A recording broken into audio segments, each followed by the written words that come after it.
Congratulations, Lomas Brown, man, making the next round here, semifinalists. I'm not saying this because I'm with the Detroit Lions. Like, to me, I don't care what team he was on or how long he played or where he started. He deserves to be in the Hall of Fame, man. Hell of a dude, hell of a player, productive, that long, that many years, durability, production, the whole thing. So, congrats to him, man. Onward. Played with him in New York. What kind of teammate was he? It's a great teammate, man. One of those you never forget. Look at him back there. There you go, brother. I didn't even see you. Good. Love you, dude. He was a great teammate. He was the guy that he just wanted to help you. Like, you know, whatever help. Look, I'll never forget. I brought this up. All right, we're playing Washington.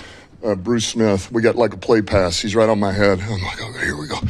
Came off. He just swats me, right? Bruce Smith just freaking swats me. And there's LB, dude. He's there to help me. He's like, I got you. You know, really just covered for me when really he had another job to do. He's supposed to kind of help the guard. He comes back, he helps me. But unbelievable teammate, man. Always upbeat, never a bad day, willing to do whatever for a teammate, and just a hell of a player. Hell of a player, man, productive player. So a guy that you talk about reliability, dependability, that was him. Curious if you got any clarification on the headset issue from the game. I don't even know who you check in with, something like that. Yeah, I haven't had time for any of that. All right, I don't know what happened. We asked about it. We don't know. I don't know what happened. And, you seem to love big stakes, big ramifications. You seem a little extra fired up today. Can you just put into words what this game means to you and this team right now? I mean, just it's opportunity, you know. I mean, this one's about to be honest again, which that's exciting. You know, you ramp it back up. You only got a few days. You're trying to get everything in that you can to help your guys get ready to go. They're in the right mindset, and then you cut them loose, man. You let them go. Let them go play their game and show up and just compete. You know, and that's where our guys, that's what they do, man. They do well. They show up, they compete, man. And so I think just big-time opponent, really good team, division game, Thanksgiving, first game on. You couldn't ask for anything better. Now that you've seen more film, how is Micah Parsons added to that defense? He's a really good player. He's a great player. Yeah, he's a great player. I like our tackles, all right? I like our O-line. He's a great player. You got Marcus, a full participant practice last week. I'm just curious, is there a chance you could get him back? And if so, just what kind of addition would that be? Who's that? Davenport. Yeah, it would be big to be able to get him back, you know.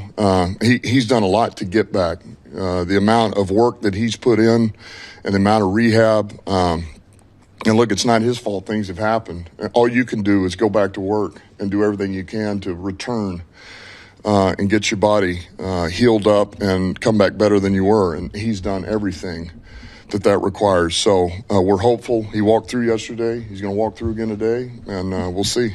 Just to follow up on that, Kalif left the game the other day. Where's he at with his ankle injury, and do you expect him to play on Yeah, Thursday? it's a little stiff here. It's a little stiff. You know, this is, you know, it's a little stiff, a little swollen. There again, this is just see where he's at really tomorrow. With the way the season's gone for you, just all the challenges, I'm sure it's not exactly how you would have drawn it up. Winning a game the way you won Sunday, does that kind of give you a little bit more confidence as far as this kind of like survive and advance mentality of just doing what you need to do to win that game and move on? Man, I think anytime you're able to win a game like that, you know, things are not going the way that you want them to, and you have to fight your way back, and just, you know, it means that the guys just stay locked in one more time for the very next play and believe the next play is going to break it open and give you a chance. And I just think when you're able to come back and win a game in that fashion, it speaks volumes of your team and where you're at. And I think it's good for you to get those. You know, you need one or two of those a year.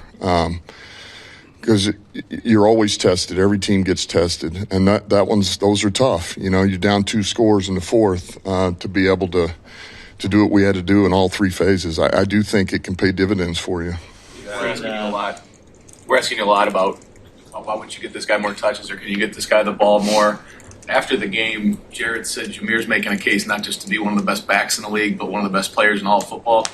The amount of production you're getting out of him, this is not just riding the hot hand, but looking at him maybe as one of the best players in the league and making him, if not the focal point of the offense, certainly right up there?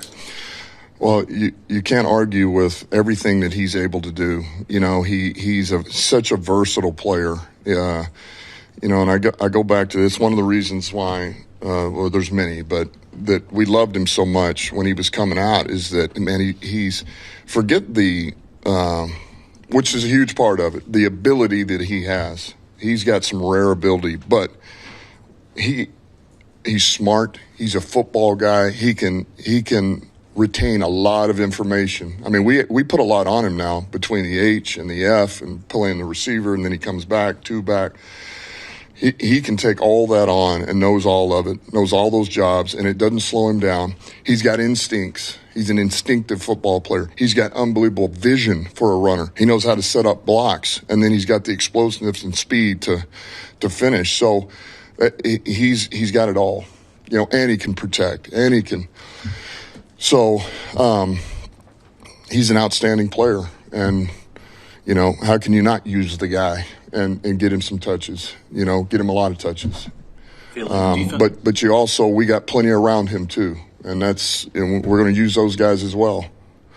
Like Brad kind of set it up there about asking about guys getting touches, but Isaac is playing more right now. He's got 20 or more snaps each last 3 games, but still just 4 catches, Dan. I'm curious just your kind of assessment of where he's at. We knew it was kind of a big learning curve for him with the limited role he had in college.